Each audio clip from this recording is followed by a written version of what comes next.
Okay, you're standing on a busy street in a new city, and you're pretty sure that you've passed the museum that you're trying to find at least twice. And you want to ask for directions, but you also don't really want to because the moment that you do, they'll know that you're a tourist. Do you ever feel like that? That feeling of wanting to look like you belong, like you know exactly where you're going, like you live there? I feel that way every single time I travel. On top of that, asking for directions in your second language, in English, means you've got to get the words right. You have to be clear, you have to be understood.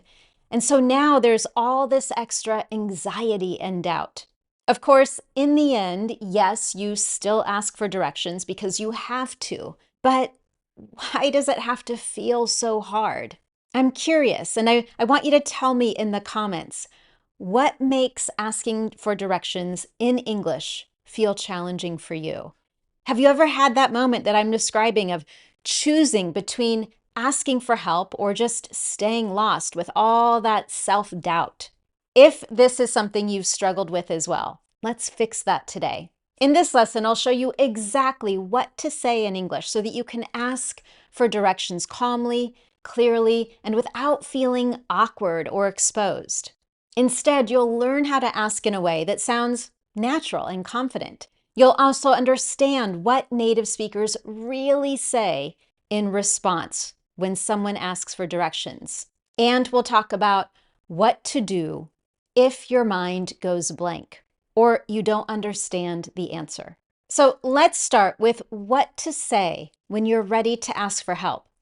The key here is to keep your language very simple, polite, and clear. You don't need any long, complicated questions, and you definitely don't need any formal language or textbooky language. So here are a few real-world, natural phrases that work anywhere. First, excuse me, could you tell me how to get to the station? Or, do you know where I could find the nearest subway stop? I'm looking for the museum. Is it nearby? Sorry to bother you. Is this the right way to the mall? And finally, I can't seem to find the bus stop for Route 4. I want you to take a moment to think about those different examples. And if one or two of them feels good to you or seems easy to you, make those yours. You don't have to memorize this whole list. You really only need one or two simple ways to ask for directions. Once you've identified the phrases you want to use, practice them. Write them down, say them aloud, and use them. Now, before we move on, I want to go back to those examples I shared because there are some common word combinations that I shared with you that are perfect for asking for directions. These word combinations, or collocations, and phrasal verbs are often used. Tell me how to get to, or find the place. I can't find the place, or could you help me find the place? The right way to. Could you point me in the right way to, or could you help me find the right way to? And the phrasal verb looking for. I'm looking for, and then you name the location. And the last one, can't seem to find. I can't seem to find the bus stop. I can't seem to find the museum. These are word combinations that you will hear in real English conversations all the time. And the more familiar that they feel to you, the easier it is to say them when it counts. Once you've asked for directions, now what? This is where things get tricky because what you hear in response to your question probably won't match anything that you've learned in a textbook. Most native English speakers will not say, walk 300 meters and then turn left. Instead, they'll say something like this: it's about a 5-minute walk that way, or it's a short drive from here. Maybe 10 minutes, just head down that street. You'll notice that we often talk about time, not distance. So instead of saying it's 600 meters, you'll hear it's a 10-minute walk or just a couple of blocks away. When you've asked for directions, listen for those kinds of phrases. Listen for it's a short walk or it's about 10 minutes from here. These are super common and easy to use in your own speaking later on. In addition to using time, there are also directional phrases, and this is where a lot of phrasal verbs will sneak in. You might hear things like, just follow this road, or head down that way. Walk straight until you hit the lights. I want to pause here for a moment to talk about two things. First, the phrasal verb head down, which means to go in that direction. For example, head down that street and then turn left at the coffee shop. The second thing I want to talk about is that word hit. I said when you hit the lights. When we use the word hit in giving directions, it means to reach or arrive. For example, head down this street until you hit the coffee shop and then turn left. Of course, when asking for directions, these kinds of expressions come quickly and they often include hand gestures. So if you're not sure what they mean, it's totally okay to ask. You could say, sorry, do you mean turn at the lights? Or could you point where I should go? And then next, I also want you to listen for landmarks. Native English speakers love to use landmarks when giving directions. So you'll hear things like, it's just past the bank, or you'll see a coffee shop with a red roof and then turn left, or turn at the gallery. These visual markers help you know that you're on the right track. And finally, native speakers will also use language to help you know when you've arrived. For example, you'll know it when you see it, or it'll be on the left with a green sign. If you reach the gas station, you've gone too far. Now, a quick note here, the expression you've gone too far means you've already passed where you needed to go, and as a result, you need to go back a little bit. These kinds of phrases are the phrases that make directions sound casual and real. So knowing what to listen for is going to be a huge part of feeling confident in those conversations. Now, what if you don't catch everything that they said? Maybe they spoke too fast. Maybe you got the first part, but you missed the second part. Or maybe they used a phrase that you didn't really expect, like hang a left, which means turn left, or just past the bakery. This doesn't mean that you've failed. It just means that you need a second to confirm. And here are ways of doing that without sounding unsure or apologetic. You might say, could you say that again a little slower? I want to catch every detail.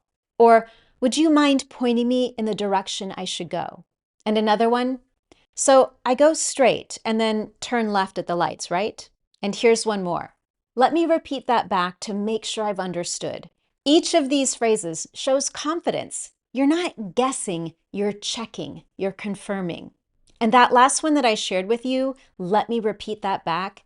This is one of the best things you can do because it gives you a moment to think, confirm that you've understood, and it often makes the other person repeat or clarify as well. This is a skill and it's one you can practice. Now, again, even if you remember only one of the sentences in this section, that's enough. All you need to know is how to ask clearly and check to make sure that you've understood everything. When you do that, you're handling the situation like every confident English speaker. But of course, there are those times when in the conversation, your mind goes blank. You forget everything that you wanted to say. Of course, you knew what you wanted to say. It was all there in your mind, but then suddenly nothing comes out. This happens, and it's frustrating, but don't let that frustration win. My guess is there have been some moments in your native language where you've also felt frozen or blank. That moment of forgetting what you want to say doesn't mean that you're bad at speaking. In fact, neuroscientists will tell you that when you feel pressure, when you're multitasking, or when your brain is trying to do something new, that retrieval becomes harder. Your brain isn't failing. It's just overwhelmed for a second, and you need a moment to reconnect. So if that happens to you in an English conversation when asking for directions, here's how to handle that moment without losing your confidence. First, take a breath, smile, and give yourself a moment to reset. You don't need to fill every silence right away. The truth is, there's power in pausing. When you pause, instead of panicking, you're signaling control. You look calm, thoughtful, and that changes how other people respond to you. In fact, fluent speakers pause all the time. They do this to think, to correct themselves, and to find the right word. It's not hesitation, it's presence and control in the moment. So once you've taken a moment to breathe, pause, and smile, the second thing is to use your phone. You can pull up the location that you're trying to get to and say, "Can I just show you where I'm trying to go?" Or, "Is this the right way to this place?" When you do that, you're still asking for help, but now the pressure is off your English. Now let's pause here for a moment. I used a couple of interesting phrases. The first was to pull up the location on your phone. And this means to open the map and open the location on your phone. And then "I'm trying to go to" is a casual, natural way to indicate where you want to go.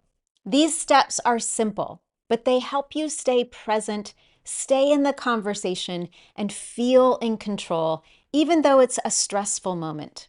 So now, the next time you need to ask for directions in English, you'll know exactly what to say, how to understand the answer, and what to do if your brain needs an extra second to catch up. If this lesson helped you feel more prepared for those real conversations in English, especially when traveling, then I think you'll love another lesson I have on how to make small talk about vacations and holidays. I'll show you exactly what to say to keep a conversation going, even if you're nervous or unsure. And you can find a link to that lesson in the notes below the video. And if asking for directions has ever felt awkward or stressful, or just harder than it should be, I want you to tell me in the comments. Let me know what part of this lesson helped the most. Thank you so much for joining me today. Make sure that you also give this lesson a thumbs up here on YouTube and subscribe so you never miss one of my Confident English lessons. I look forward to seeing you in the next one.